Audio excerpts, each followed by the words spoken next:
Good evening, everyone. Welcome. I do hope you're having a good day. I'd like to provide you with training today, and our topic for today is do as I do. So it's really about leading by example.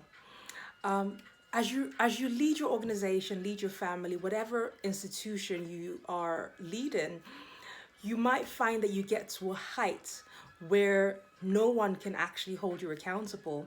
You've worked your way through the organization, perhaps, and you are now at the top and you're at a great height, and you might find yourself sliding into a sort of mindset of do as I say, not as I do. And I have news for you. This is not the healthiest way to lead.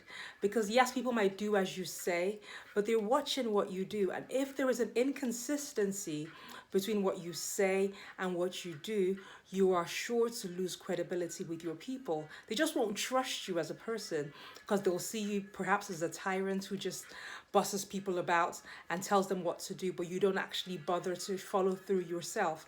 So it's important as you review your leadership style, as you review the values that you hold as a leader, examine yourself and assess yourself to see whether you've started to fall into the mindset of do as I say, and not as I do, because perhaps you're thinking, if I don't do what I say, no one will know.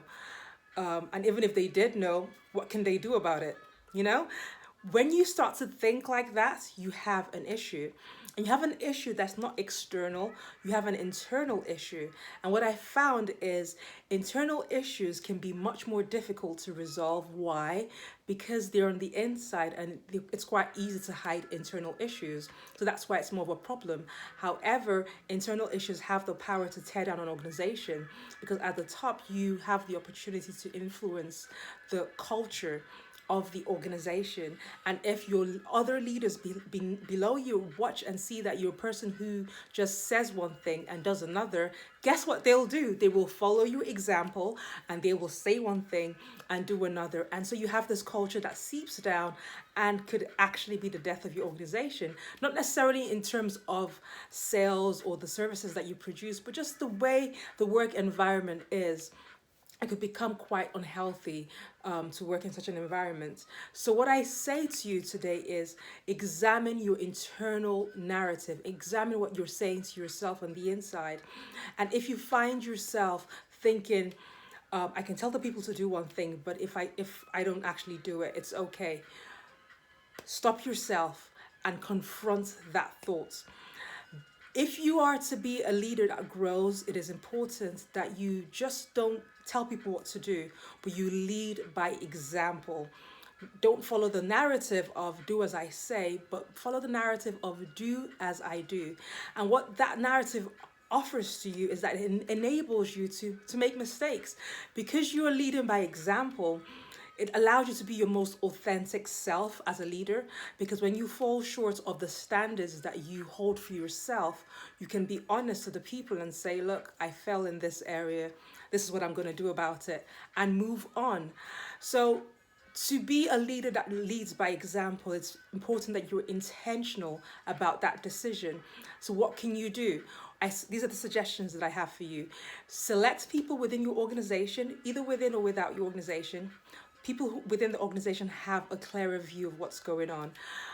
So it could be your PA, it could be some of your leaders, and ask them to hold you accountable as a leader, to hold you accountable to what you say, to hold you accountable to the actions that you portray, and that they can make sure and work with you to ensure that there is an alignment.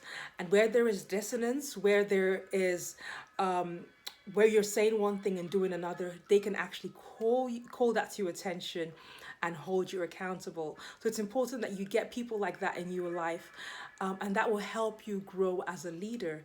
And so something else that I suggest that you do is that you're harder on yourself than you are on others. It's easy to tell people off and say you've fallen short, you haven't done this, you haven't done that.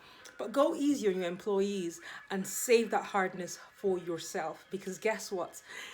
Everything falls on you as the leader. So it's better that you're hard on yourself and easier than on others than to be hard on others and easier on yourself. That's not good style of leadership. Okay, so being a leader that leads by example allows you to be your most authentic self. It allows you to fall. It gives you the opportunity to fall and still get up and be a great leader. Why? Because you've chosen to lead by example. These are my thoughts for you today. Please feel free to share this video with whoever you think needs to hear it. From my heart to yours, until next time, do take it easy. Bye.